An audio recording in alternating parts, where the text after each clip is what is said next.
하나님의 말씀 요한복음 1장 1절입니다.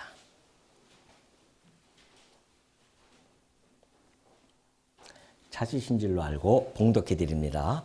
태초에 말씀이 계시니라. 이 말씀이 하나님과 함께 계셨으니 이 말씀은 곧 하나님이시니라. 1절만 봉독해 드렸습니다. 예, 우리 지난 시간에는 요한복음의 그 서론격으로 제가 말씀을 드렸고요. 오늘부터 본문으로 들어가는데, 요한복음은 우리가 이 책 제목대로 요한이 기록한 복음서입니다. 그래서 1장부터 21장까지 요한이 기록하게 되어지는데, 구속의 사건이 19장에 나오거든요. 십자가의 구속의 사건이 19장에 나오고 20장, 21장은 부활의 사건이 나타납니다. 근데 1장부터 18장까지는 예수님이 이 땅에 오셔서 혹은 예수님이 어떠한 분이신가에 대한 부분들을 하나하나 기록을 해주고 있습니다. 그렇기 때문에 우리는 이 요한복음 1장 1절부터 시작해서 마지막 21장까지가 전체가 다 복음의 내용으로 받아들여지는 것입니다. 자, 그렇다고 한다면은, 이 요한복음 1장 1절이 우리 기독교의 교리 중에서 가장 핵심적인 내용이 이 안에 사실은 담겨져 있습니다. 그러니까 십자가에서 죽으신 그 예수가 도대체 누구인 줄 아느냐, 또는 그분이 어디서부터 왔는 줄 아느냐에 대한 이야기를 맨 서두에 여기서 선포를 하고 있습니다. 왜 그러냐 하면은 이제 앞으로 계속 쭉 나가서 19장에서 십자가에 돌아가시는 우리 주 예수 그리스도께서 그가 정말 죽으실 수 있는 자격이 되시는가에 대한 이야기고요. 더 나아가서는 그분이 도대체 어떤 분이신가에 대한 부분입니다. 그러니까 우리가 복음을 이제 느끼고 할 때는 쉽게 예를 들어서 제가 하나 들어드릴게요. 제가 한 1억 정도의 빚이 있습니다. 도저히 갚을 수가 없어요. 근데 동네에 계신 이장님이 어느 날 저한테 다가오십니다. 그러면 아이고 임 선생 힘든데 내가 1억을 갚아줄 테니까 마음 푹 놓으셔. 얼마나 감사하겠어요. 그래서 너무너무 감사합니다. 감사합니다. 형님 내가 진짜 돈 있으면 갚을게요 하면서 너무 감사해합니다. 제가요. 또 하나는 다른 예입니다. 어느 날 어느 분, 내가 1억의 빚이 있는데 어느 분이 이렇게 평보를 입고 오셨어요. 근데 알지도 못하는 분인데 제 빚을 갚아주겠다고 오신 겁니다. 그래서 제가 아니 도대체 누구신데 내 빚을 갚아주십니까? 했더니 그분이 하시는 말씀이 너는 내가 사랑하는 내 백성이다. 그렇게 이야기합니다. 알고 보니까 그분이 한양에서 내 빚을 갚아러 오신 임금이었습니다. 그냥 평범한 옷을 입고 이 땅에 오셔가지고 이 대구 지역까지 오셔가지고서는 내 빚을 갚아준 거예요. 근데 내가 그 임금이 내 빚을 갚아줌에 따라서 너무 감동하잖아요. 그래서 제가 묻는 겁니다. 제가 무엇이건데 도대체 임금님이 그 먼 한양 땅 궁전에서 이거 누추않고까지 오십니까? 거듭 그분이 말씀하십니다. 아까 얘기했지 않았느냐. 내가 사랑하는 내 백성이기 때문에 그렇다는 겁니다. 여러분 한번 생각해 보십시오. 이장님이 갚아준 그 감동과 임금이 갚아준 감동과 혹시 여러분이 비교할 수 있겠습니까? 물론 빚은 다 갚아줬으니까 감사하지만은 그러나 누가 갚아줬냐에 따라서 그 감동과 감격은요 이루 말할 수가 없습니다. 요한복음이 이야기하고자 하는 것이 바로 이 이야기입니다. 1장 1절에서 한 이야기가 그 이야기예요. 우리를 위하여 십자가에서 죽으셔서 우리의 죄를 속량하신 분이 누군지 아니냐 말이죠. 동네의 이장이 아니라는 겁니다.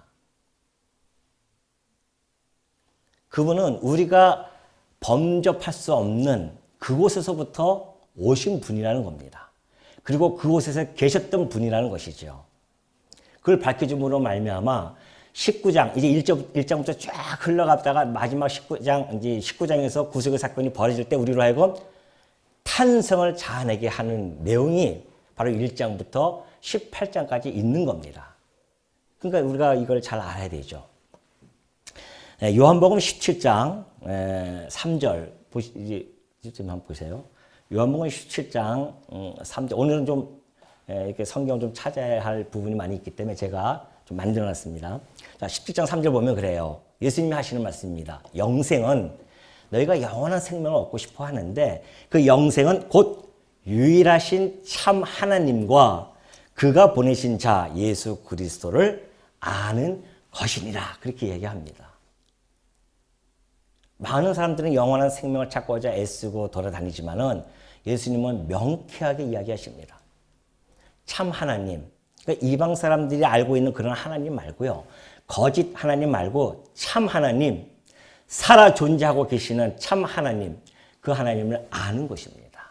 뿐만이 아니라 그가 보내신 예수 그리스도를 아는 것, 이것이 영원한 생명입니다.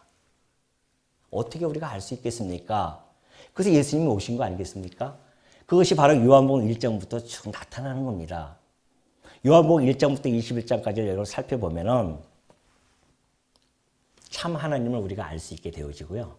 예수 그리스도에 대해서도 우리가 알 수 있게 되어집니다. 그로 말미암아 알의 결과는 믿음입니다. 그렇죠? 아니 우리가 알지 못했는데 어떻게 믿을 수가 있겠습니까?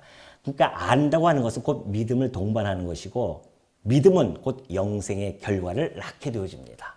그러니 여러분 우리가 참 하나님과 예수 그리스도를 아는 것이 얼마나 중요한 것을 알게 되어지죠. 그래서 사도 요한은 1장 1절에서 참 하나님과 그가 보내신 예수 그리스도를 알려주시려고 1장 1절에서 선포하십니다. 태초에 말씀이 계시니라. 이 말씀이 하나님과 함께 계셨으니 이 말씀은 곧 하나님이시니라. 그렇게 이야기합니다. 혹자들은요, 이 말씀을 곡기를 하고 있습니다. 그래서 자 봐라, 말씀이 하나님과 함께 계셨는데 그 말씀이 하나님 아니시냐? 그래서 말씀이 곧 성부 하나님이시다라고 이야기를 하는 자들이 있습니다. 잘못된 이야기죠. 그렇다고 한다면 애당초 하나님과 말씀이 함께 계셨다고 하는 각자 객체로서의 그런 관계를 이야기하지 않고 그냥 말씀은 하나님이야 이렇게 이야기해야 되잖아요. 근데 여전히 말씀이 하나님과 함께 계셨다고 하는 것은 말씀과 하나님과 각각 개체적으로 존재하고 계셨다는 것을 이야기하는 것이고요. 뿐만이 아니라 그 말씀이 곧 하나님이라고 하는 것은 성부, 성자, 성령님을 통틀어서 하나님이라고 하기 때문에 성자 하나님 곧 그 말씀도 능력자 하나님이라는 뜻이 뭡니까? 능력이라는 겁니다. 신이라는 뜻이에요. 그러니까 말씀도 곧 성자도 하나님이시다. 성부도 하나님이시고 성자도 하나님이시다 라는 뜻으로서 요한이 이야기한 것이지 예수가 곧 하나님이시다. 그러니 그가 곧 성부 하나님이시다. 이따가 내가 이제 말씀드리겠지만은 그러한 이야기들, 그 이제 양태론이라고 하거든요. 그런 이야기들은 잘못된 이야기로서 신학 사상, 우리 기독교에 매우 부정적인 그런 결과를 낳게 했던 그런 내용이었습니다. 자, 그렇다고 한다면 제가 오늘 제목이 삼위일체입니다.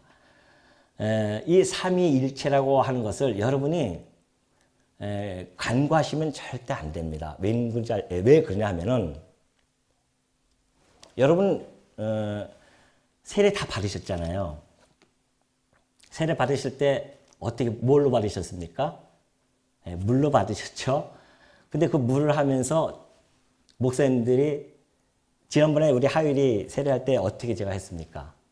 누구의 이름으로 했습니까? 예수 그리스도의 이름으로 했습니까? 아니에요. 아버지와 아들과 성령의 이름으로 세례를 주었습니다. 이것은 교회의 전통으로 내려온 것이 아니라 우리 주 예수님께서 직접 명령하신 것입니다. 마태복음 28장 마지막 절을 보면 그러죠. 너희들이 아버지와 아들과 성령의 이름으로 세례를 주라고 분명히 말씀하고 계십니다. 그래서 그 이름은 우리 기독교 신앙의 고백의 요약입니다. 아버지와 아들과 성령의 그 이름은 우리 기독교에서 신앙 고백할 때 요약이에요. 그래서 우리가 세례 받을 때 그 이름으로 세례를 받은 겁니다. 그러므로 이 삼위일체는요, 기독교의 핵심 교리입니다. 왜냐하면 모든 종교와 갈라지는 지점이 삼위일체의 교리입니다. 우리가 왜 유대교와 합하지 못한 줄 아십니까? 유대교는 하나님은 구별할 수 없다고 그렇게 이야기합니다. 그래서 예수님이 하나님으로부터 내가 왔다고 하니까 뭔 소리냐? 그래서 십자가에 잡아 죽인 거거든요. 오로지 유일하신 하나님인데 어떻게 구별이 되어질 수 있겠느냐라고 이야기하는 겁니다. 그리고 우리 삼위일체 교리와 달라요. 그래서 유대교와 우리는 합할 수가 없습니다. 이방 종교는 어떻습니까? 이방 종교는 다 이 신이 많다고 하는 그런 다신론을 가지고 있는 자들입니다. 우리도 성부, 성자, 성령이니까 다신론 아닙니까? 천만의 말씀입니다. 그래서 우리는 삼위일체라고 하는 그 용어를 사용할 수밖에 없는 최선의 그런 용어로서 사용할 수밖에 없었습니다. 우리는 삼신론을 이야기하는 것이 아닙니다. 기독교는. 한 분 하나님을 이야기하십니다. 그리고 그 하나님은 성부, 성자, 성령으로 각자 개체적으로 또는 주체적으로 존재하고 계신다는 것이죠. 이것이 우리가 이야기하는 삼위일체이기 때문에 이방 종교와도 합쳐질 수 없는 원리적으로 구분되어질 수밖에 없는 것이 삼위일체 교리입니다. 이슬람교도 마찬가지죠. 이슬람교하고 우리하고 합쳐질 수 없는 것은 이슬람교도 역시 예수 그리스도를 인정하지 않습니다. 하나님으로. 그들은 성부 하나님을 자기네 하나님이라고 인정을 해요. 알라신이 바로 그 아브라함의 하나님이었으니까. 그러나 예수 그리스도는 성자 하나님으로 인정하지 않습니다. 그러니 이슬람도 우리하고는 결별할 수밖에 없죠. 우리 이 기독교만이 독자적으로 독특하게 삼위일체 교리를 이야기하는데 그것은 바로 성경이 그렇게 계시하고 계시기 때문에 그렇다는 것이죠. 먼저 우리 하나님께서 이 신적 존재 내의 삼중적 구별을 하나님이 하고 계십니다. 우리 주님이 하고 계십니다. 한번 볼까요? 학개서 2장 5절 보면 너희가 애굽에서 나올 때에 내가 여호와지요 내가 너희와 언약한 말과 나의 영이 계속하여 너희 가운데에 머물러 있나니 너희는 두려워하지 말라. 삼위일체 하나님이 너희와 함께하고 있으니 두려워하지 말라고 하십니다. 여호와와 내가 너희와 언약한 말, 그 언약한 말은 뭡니까? 말씀 아니겠어요? 그리고 나의 영, 성령 아니겠어요? 그 삼중적 구별을 우리 하나님이 직접 해 가고 계십니다. 항상 그렇습니다. 구약에서도 삼위일체이신 하나님이 함께 움직여 나가셨습니다. 예수님이 이 땅에 오셔서 하시는 말씀입니다. 너희는 가서 모든 민족을 제자로 삼아 아버지와 아들과 성령의 이름으로 세례를 베풀고 그래요. 예수님도 신적 존재 내에 삼중적 구별을 직접 하십니다. 아버지가 계시고 성자가 계시고 성령이 계신다. 그렇게 이야기를 하고 계십니다. 그 이름으로 세례를 베풀라는 것이죠. 근데 놀랍게도 그 이름은요. 자, 아버지, 아들, 성령의 이름이면 복수로 사용해야 되지 않습니까? 근데 그 이름이라는 것은 남성 단수예요. 이름이 하나라는 겁니다. 그럼 이따가 제가 말씀드리겠습니다. 자, 그렇게 한다면 그 하나님과 예수 그리스도부터 받은 사도들은 어떨까요? 마찬가지입니다. 고린도전서 12장 4절 봅니다. 은사는 여러 가지나 뭐가 같아요? 성령은 같고 직분은 여러 가지나 주는 같아요. 각자 목사, 장로, 집사 여러 가지가 있지만 여러 직분이 있지만 그 주님은 한 분이시다. 같다 그런 거죠. 주는 같다. 목사의 주나 장로의 주나 집사의 주나 권사의 주나 다 같다는 겁니다. 또 사역은 여러 가지나 모든 것은 모든 사람 가운데서 이루시는 하나님은 같다. 하나님께서 온갖 만사를 섭리해 가시는데 그 만사를 섭리해 가시는 하나님은 같다. 그런 얘기죠. 사도 바울도 고백하는 겁니다. 성령과 성자와 성부를 이야기하고 계십니다. 더 나아가서는 이따가도 제가 하겠지만은 매 주일마다 우리가 예배가 끝나고 축원을 합니다. 뭐라고 합니까 제가? 주 예수 그리스도의 은혜와 하나님의 사랑과 성령의 교통하심 이렇게 얘기하잖아요. 제가 여러분에게 축원하는 것, 이것이 내가 하는 것이 아니라 바울이 지금 하는 이야기입니다. 그러니까 여러분에게 축원하는 것도 누구의 이름으로? 성부, 성자, 성령의 이름으로 축원하는 거고, 여러분이 신앙을 고백하는 것도 성부와 성자와 성령의 이름으로 고백하는 거고요. 여러분의 삶이 살아내는 것도 성부와 성자와 성령의 이름으로 살아가는 것입니다. 그러니 우리가 이 삼위일체를 소홀히 여기면 되겠습니까? 성경 전체가 그걸 지금 이야기하고 있는데.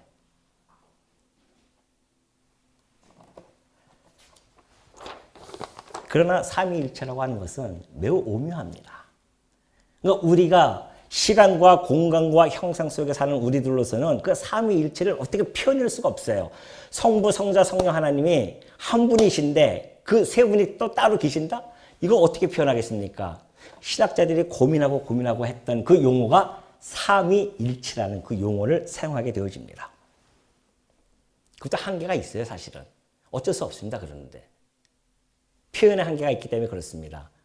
욥기서 11장 7절과 8절 보면 그래요. 우리가 하나님의 오묘를 어찌 능히 측량하며 전능자를 어찌 능히 온전히 알겠느냐. 하늘보다 높으시니 내가 어찌 하겠으며 음부보다 깊으신 내가 어찌 알겠느냐. 그렇습니다. 하나님을 우리가 온전히 알 수는 없습니다. 그럼에도 불구하고 하나님께서는 이 말씀을 통해 계시해 주었기 때문에 우리는 이 계시되어진 말씀 안에서만 그것을 이해하고 받아들여야 됩니다.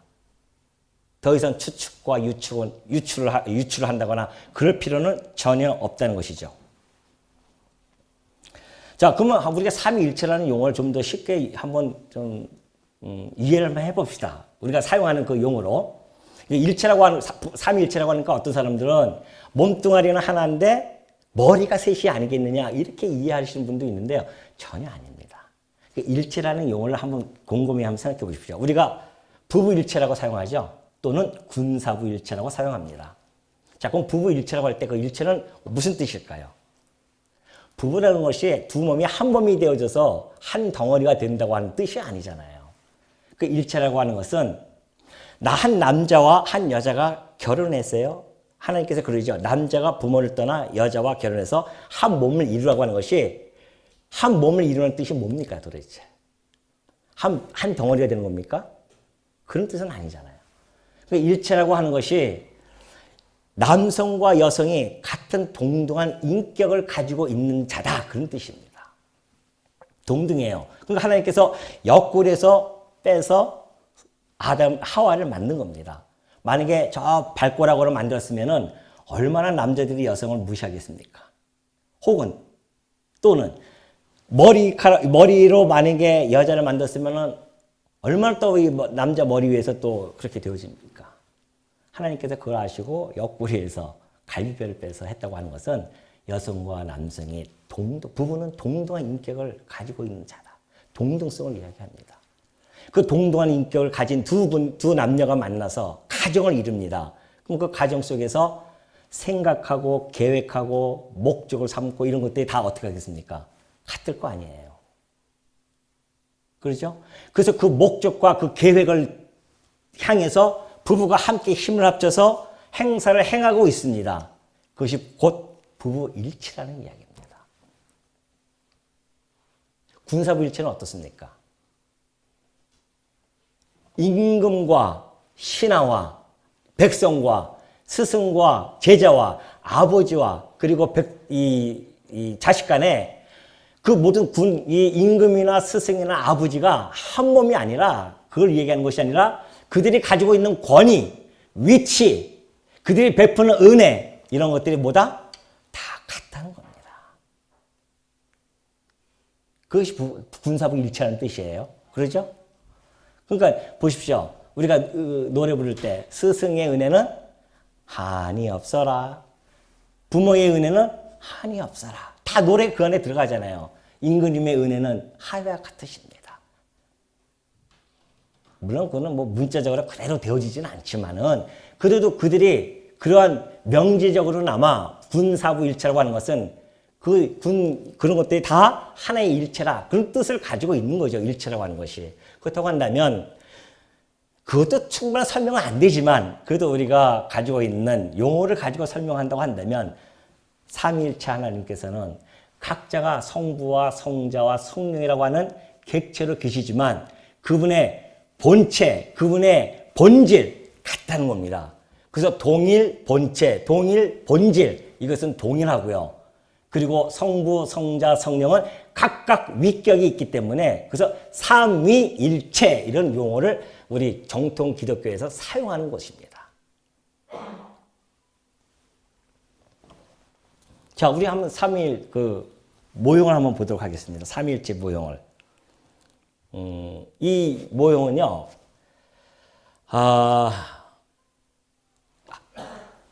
이것이 완전한 모형 이것도 표현 이렇게 하면 안 되는 거죠, 사실. 근데 여러분에게 설명하기 위해서 표현하는 것이고요. 과거에는 이런 모형을 많이 만들었었어요, 사람들이. 그래서 성부, 성자, 성령. 그래서 성자가 성부로부터 나왔고 성령은 성자로부터 나왔다. 이렇게 해서 도표를 가지고 설명하는 자도 있었습니다. 고대 시대 때 있었어요. 이 이제 오리겐이 했던 이야기인데 이것은 종속설을 이야기하게 되어지거든요. 하나님 성부와 성자와 성령이 동일한 본질이 아니라 종속되어져 있습니다. 그러니까 이것은 이제 문제가 됐었어요. 그래서 이것은 아니라 해가지고 나왔고요. 어떠한 자들은 이거 없이 그냥 성부, 성자, 성령 더하기를 해가지고서는 30년을 만들기도 하고 어떠한 자들은 이렇게 이야기합니다. 자, 성부, 성자, 성령 이렇게 이야기를 해요. 그래서 하나님이 성부로 계시되어졌고 그 하나님이 성자로 계시되어졌고 그 하나님이 성령으로 계시되어졌다. 이렇게 이야기합니다. 이것이 바로 양태론이에요. 각각 하나님께서 모양이 변해가지고서는 계시되어졌다. 그러니까 구약은 성부 하나님으로 계시되어졌고 지상사역은 성자 하나님으로 계시되어졌고 그리고 지금 이 성령 시대에는 성령 하나님으로 계시되어졌다. 이 양태론이 이단 사상에서 끊임없이 추구하는 것입니다. 이것이. 왜 그런지 아십니까? 하나님이 변해요. 그렇다고 한다면 이만희도 하나님이 변해서 내려온 것이다. 이걸 근거로 삼아서 지금 하는 것이 그 신천지란 말입니다. 내가 하나님부터 내가 변화 받았다는 거예요. 정말. 하나님이 성부, 성자, 성령으로 모양이 바뀌어서 오듯이 이만으로도 왔다. 그런 이야기거든요. 그래서 이 양태로는 일찍이 이것은 고대 시대 때 이건 사벨리우스가 이야기했던 건데 이것도 이단으로 정죄를 받았었습니다. 그래서 그러니까 사실은 저런 모형도 조심스럽습니다. 근데 이건 모형은 영원한 하나님 이 땅을 창조하기 전에 계셨던 그 존재하셨던 그런 모형이 아니라 히브리서 1장 3절을 이 땅에 계시되어진 그 하나님을 근거로 해서 만든 모형입니다. 히브리서 1장 한번 3절 여러분 한번 보시겠습니다. 혹시 여러분들이 이거 좀 더 쉽게 표현하고자 제가 이렇게 도움을 만들었으니까 히브리서 1장 3절 보면 이는 하나님의 영광의 광채시요 그래요. 이는 누구냐면은 예수 그리스도시죠.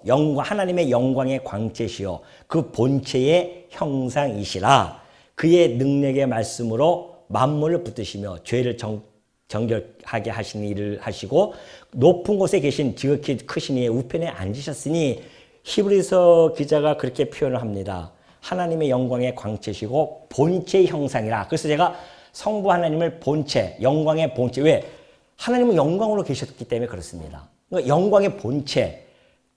성자 하나님은 영광의 광채, 형상. 하나님의 그 본체의 형상.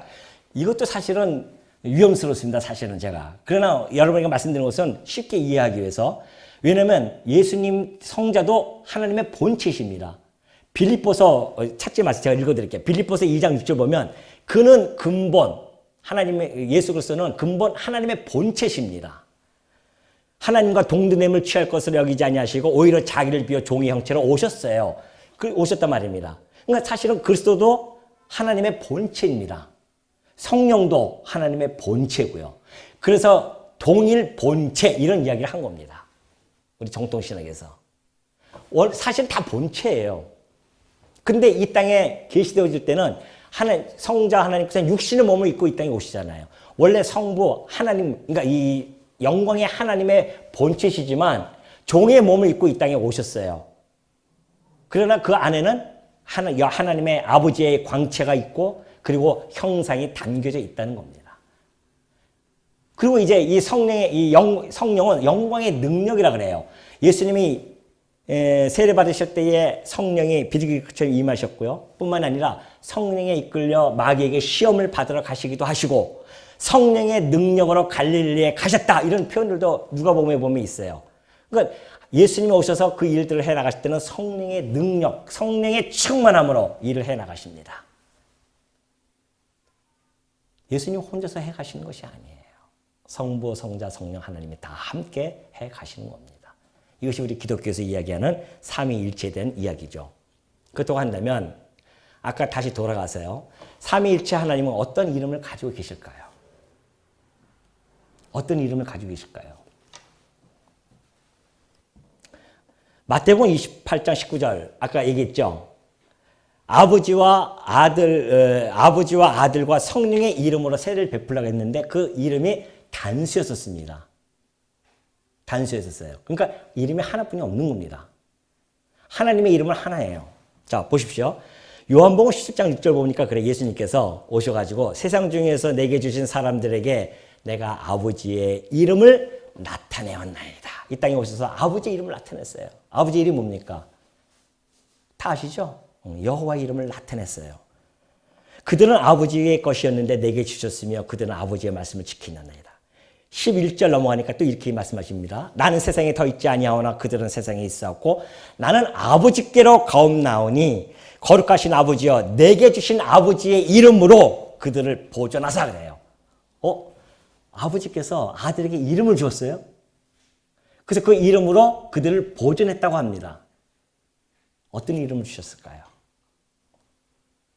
아버지께서 아들에게 어떤 이름을 줬을까요? 또 하나 넘어갑니다. 17장 26절입니다. 내가 아버지의 이름을 그들에게 알게 하였고 예수님이 오셔서 아버지의 이름을 그들에게 알게 했어요. 아버지의 이름이 뭐예요? 여호와로 알게 해줬단 말입니다. 또 알게 하리니 이는 나를 사랑하신 사랑이 그들 안에 있고 나도 그들 안에 있게 하려 하심이라. 그렇게 이야기합니다. 자, 그렇다고 한다면 여러분이 뭐 여호와 하도 많이 들었기 때문에 식상할 수도 있지만 절대 그렇지 않습니다. 그리고 제가 지금 하는 이야기들은 성경신학에서 하는 그 여호와관과 조금 다릅니다. 지금 하는 것은 우리 정통신학에서 지금 하고 있는 논의되어지고 있는 이야기들을 제가 하고 있는 중입니다. 우리는 예수가 그리스도이기 때문에 하나님이 여호와라고 그렇게 알고 있지만 아니에요. 그 성부, 성자, 성령의 이름이 여호와입니다. 그걸 지금 하나 밝혀드릴게요. 자, 아버지 여호와는 너 다 아시잖아요. 출애굽기에 보면은 모세한테 나타나셔서 나는 스스로 있는 자인데 그들에게 가서 전해라. 나는 아브라함의 하나님, 여호와의 하나님, 그리고 이삭의 하나님, 곧 하나님 여호와라. 근데 나의 영원한 이름이요. 이것은 이 여호와라는 이름은요. 영원의 이름, 변하지 않는 이름입니다. 그리고 대대로 기억할 나의 칭원이라. 누구든지 다 기억해야 돼요. 대대로 여호와라는 이름을. 그렇다고 한다면 우리 예수님의 이름은 뭘까요? 찾아보도록 하겠습니다. 이사야서 43장 11절에 보니까 하나님이 하시는 말씀입니다. 나는 여호와라. 나 여호와인데 나 외에 구원자가 없느니라 그래요. 이 세상에 여호와 외에는 구원자가 없어요? 아무도 없습니다. 그 여호와만이 구원자예요. 그래서 베드로가 사도행전에서 그렇게 이야기한 겁니다. 다른 이로서는 구원을 얻을 수 없나니 천하 사람 중에 구원을 받을 만한 다른 이름을 우리에게 주신 적이 없다. 다른 이름 가지고 안 돼요. 누구의 이름? 여호와 이름만. 구원을 얻을 수가 있습니다. 그 이름으로만. 마태복음 1장 21절 들어갑니다. 아들을 낳으리니 이름을 예수라 하라. 이는 그가 자기 백성을 저희 죄에서 구원할 자이심이라. 아들의 이름을 하나님이 직접 주셨어요. 아까 그랬죠? 요한복음 거기 보면은 11절에 보니까 그랬죠? 아버지께서 내게 이름을 주셨어요. 그 이름이 뭐예요? 예수라는 이름입니다. 그 이름을 주셨어요. 그 이름으로 내가 그들을 보존했었고 하나님 백성들을 왜? 아까 얘기했듯이 예수라는 이름은요. 예호와 그리고 야사라는 두 단어가 합성어입니다. 예호와는 여호와라는 뜻이에요. 그래서 구약의 여호수아를 갖다가 여호와는 구원이시다라고는 의미를 가지고 여호수아는 사용합니다. 그러나 하나님의 아들이 그 이름을 사용할 때는요. 여호와는 구원이시다가 아닙니다. 구원자 여호와 이런 뜻입니다. 그래서 예수 외에는 구원 얻을 수가 없다는 이야기입니다. 왜? 그분이 구원자 여호와로 오셨기 때문에 그렇습니다.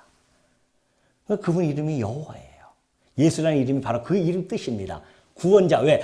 예수님이 십자가에서 죽으셔서 이제부터 구원의 역사가 시작되어졌기 때문에 그래서 우리가 구약적인 여호와보다는 신약적인 이름 곧 구원자 여호와이다. 예수가. 그래서 우리가 예수라는 이름을 그렇게 즐겨 사용하게 되어지고 예수 믿는 것은 받을 증거 많도다. 그런 고백들을 하게 되어지는 겁니다. 예수님이 바로 여호와예요. 이름이. 좀 오해하지 마십시오. 성부 하나님의 여호와가 아닙니다. 성자 하나님의 같은 여호와를 사용하시기 때문에 그래요. 동일 본체, 동일 본질. 그렇기 때문에 동일한 이름을 사용하고 계시고 그 이름대로 언약대로 이루셨고 그 이름대로 스스로 존재하고 계시며 그 이름대로 어떻게 하셨어요? 당신의 전능하심과 모든 속성을 다 드러내주셨단 말입니다. 그래서 우리가 예수 그리스도도 바로 여호와 이름을 간직한 다만 구원자. 왜? 십자가에서 죽으셨으니까 구원의 역사를 이루셨으니까 그래서 구원자 여호와라는 이름으로서 예수라는 이름이 우리들에게 주어진 겁니다. 또 하나 있어요. 그럼 성령은 여호와인 거 아닌가? 성령도 여호와예요. 호세아 6장 3절 봅니다. 그러므로 우리가 여호와를 알자. 힘써 여호와를 알자. 그의 나타나심은 새벽빛같이 어김없나니 비와 같이 땅을 적시는 늦은 비와 같이 우리에게 임하시리라 하니라. 이 말씀은 여호와께서 비와 같이 늦은 비와 같이 임하신다고 말씀하고 계시는 겁니다. 비로 임하시는 여호와가 누구겠어요? 비로 임하시는 여호와가 그분이 바로 성령이십니다. 성령의 역사를 이른 비와 그리고 늦은 비가 내리는 것으로 지금 계시하고 계신 겁니다. 또 한 구절 넘어갑니다. 이사야 32장 15절. 마침내 위에서부터 영을 우리에게 부어주시리니 광야가 아름다운 밭이 되며 아름다운 밭을 숲으로 여기게 되리라. 그렇게 이야기하십니다. 위에서부터 부어주어서 광야가 아름다운 밭이 되고요. 아름다운 밭과 또 뿐만이 아니라 살림이 되게 하는 것. 그것이 무엇입니까? 비죠. 그런데 여기서는 성령이 위에서부터 부어지면 그렇게 된다고 말씀하고 계십니다. 그렇다고 한다면 비가 오는 것을 성령께서 임하신다고 하는 것으로 표상으로 계시한 것이 분명하고요. 그러므로 비, 곧 늦은 비로 임하시는 여호와는 성령 하나님이 틀림이 없습니다. 그렇다고 한다면 성경에 이렇게 계시되어진 우리 여호와 하나님은 세 개체, 이게 뜻이 세 개체입니다. 성부, 성자, 성령 세 개체로서 세 주체로서 위격을 가지고 계시고 뿐만이 아니라 이 삼위는 본질적으로 그 존재성에 있어서 한 일체이시고 그리고 같은 신성을 가지신 한 본질, 동일 본질이신 신이시다. 그것을 이야기하는 것이 틀림이 없습니다. 그렇다고 한다면 그 삼일체 하나님께서 행하시는 능력, 목적, 사상, 뜻, 계획 다 하나 아니겠어요? 그것이 일체라는 겁니다. 아버지가 생각하는 거 아들이 와서 다 이야기하고요. 아들이 얘기했던 거 성령께서 다 이루어 가시고요. 그러니 여러분 이 삼위일체라고 하는 것이 얼마나 중요한지를 우리가 이런 삼위일체이신 하나님을 알고 있다는 것이 얼마나 행복한지를 지금부터 더 뼈저리게 느낄 수가 있을 것입니다. 자, 우리 에베소서 1장 3절로 넘어가 보도록 하겠습니다. 삼위일체 하나님께서 구속사역을 어떻게 해나가시는지 한번 확인해 볼 필요가 있습니다. 찬송하리로다. 하나님 곧 우리 주 예수 그리스도의 아버지께서 그리스도 안에서 하늘에 속한 모든 신령한 복을 우리에게 주시되, 신령한 복, 하늘에 속한 신령한 복을 주신대요. 이걸 여러분은 두 글자로 뭐라고 표현하고 싶습니까? 여러분이 만약에 두 글자로 표현한다고 한다면 무엇으로 표현하고 싶어요? 이게 복음 아니에요? 아니, 신령한 복을 주시겠다고 이미 계획을 세우시는 그 자체가 복음 아니겠어요? 우리에게는 엄청난 복음입니다. 하늘에 속한 신령한 복, 우리에게 복을 주신대요. 그래서 창세전에, 이 땅을 만들기도 전에 그리스도 안에서 우리를 택하십니다. 우리로 사랑 안에서 그 앞에 거룩하고 흠이 없게 하시려고 그 기쁘신 뜻대로 우리를 예정하사 예수 그리스도로 말미암아 자기의 아들들이 되게 하셨으니, 이는 그가 사랑하시는 자 안에서 우리에게 거저 주시는 바 그의 은혜의 영광을 찬송하게 하라는 것이다. 하나님께서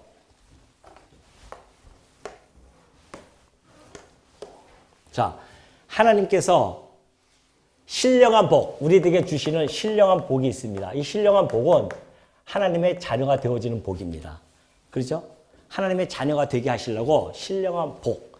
아니, 피조물이 어떻게 그 거룩하신 하나님의 자녀가 되어질 수 있겠습니까?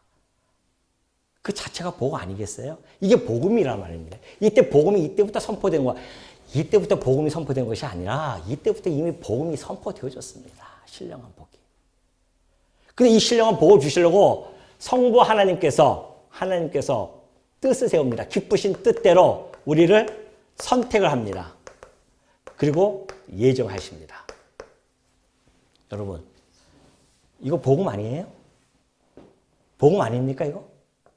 아니, 어째저고 내가 무엇이 간데 하나님의 그 영원한 영광 중에 계시는 그 하나님께서 당신의 계획 속에 나를 선택하시고 나를 예정하셔서 당신의 신령한 복, 하나님의 자녀가 되게 해 주시려고 그렇게 해 주셨단 말입니다. 이 얼마나 복된 소식입니까? 그러더니만 정말 예수님이 이 땅에 오셔. 봐요. 이제 1장 7절 보십시오. 우리는 그리스도 안에서 그의 은혜의 풍성함을 따라 그의 피로 말미암아 속량 곧 죄 사함을 받았으니, 그래요. 예수님이 이 하나님의 뜻대로 오셔서 십자가에서 죽으시고 우리를 속량하셨습니다. 왜? 하나님의 이 예정과 선택한 것을 이루시려고, 하나님의 신령한 복을 주는 것을 이루시려고 이 땅에 오셔서 그 역사적으로 이루어 놓으셨습니다. 구속해 주셨어요. 속량, 구속. 얼마나 기쁜 소식입니까? 하나님이 뜻만 세우시면 안 되잖아요. 뜻이 이루어졌기 때문에 그것이 우리에겐 복음이에요. 또 들어갑니다. 에베소서 1장 13절 한번 보십시오. 그 안에서 너희도 진리의 말씀 곧 너희의 구원의 복음을 듣고 그 안에서 또한 믿어 약속의 성령으로 인치심을 받았으니, 약속한 성령으로 인치심을 받았어요. 그리고 이는 우리 기업의 보증이 되사 그 얻으신 것을 속량하시고 그의 영광을 찬송하게 하는 것이다. 성령 하나님께서 우리를 기업, 이 하늘의 신령한 복을 주실 것을 보증을 씁니다. 인치셔가지고 보증을 샀어요. 여러분, 부모 자식 간에도 쓰지 말아야 할 것이 뭡니까? 보증이에요. 뭘 믿고 싶습니까? 보증 하나 때문에 패가 망신한 사람이 한두 명이 아닙니다. 뭘 믿고 보증을 써줍니까? 아니, 여러분과 제가 뭘 믿고 우리 흙덩어리를 보증을 씁니까? 성령께서 보증 쓴다는 것이 무슨 뜻인지 아십니까? 성부와 아버지한테, 성부여, 저 흙덩어리는 하나님의 영원한 기업을 받을 수 있는 자격을 우리 예수님 성자께서 주셨기 때문에 내가 보증 섰습니다. 그 이야기예요. 하루에도 12번씩 변하는 우리들인데 그러한 우리를 뭘 믿고 보증을 서주냐 말이에요. 성령께서. 복음 아니에요, 이거? 복음 아닙니까, 이 소리는? 그래서 결국은 영원한 기업을 우리가 받아서 영원한 나라, 그 안에서 우리가 왕노릇하면서 살아가게 되어집니다. 하나님의 이 영원한 것이 이루어졌어요. 복음 아니겠어요? 그러니까 우리 복음이라고 하는 것이 협소하게 바라보면 안 됩니다. 구속의 사건만 복음이라고 생각하면 안 돼요. 저 영원한 뜻서부터 시작해서 마지막 영광스럽게 모든 것이 다 이루어지는 창세기 1장 1절부터 요한계시록 22장까지가 다 복음의 내용입니다. 이걸 우리는 간직하고 있어요. 제가 30여 년 동안 여기서만 빠져 있었어요. 여기서만. 그래서 저는 결국은 교회 떠났잖아요. 얼마나 감격스러운지 처음에는 막 울고 불고 회개하고 얼마나 했는지 몰라요. 저는 이쪽에서. 새벽만 와서 내가 울고 회개했던 사람이었습니다. 눈물 흘리면서. 근데 왜 하나님을 떠났을까요? 왜 그랬을까요? 이걸 몰랐어요. 그리고 나서 이걸 알고 나서는 그 이후로는 믿음이 흔들리지 않습니다. 누가 뭐라고 해도 흔들리지 않아요. 왜? 뿌리가 튼튼하게 서 있으니까. 이것이 내게 주어진다는 것이 믿음이 흔들림이 없습니다. 그렇다고 해서 내가 뭐 죄 안 지고 산다는 뜻은 아닙니다. 여전히 죄 가운데 있죠. 그러나 우리 성령께서 오셔서 나를 갖다고 마음속에서 근심하고 계십니다. 너 그거 아니야. 내가 혹시 딴 길로 가면 너 그거 아니야.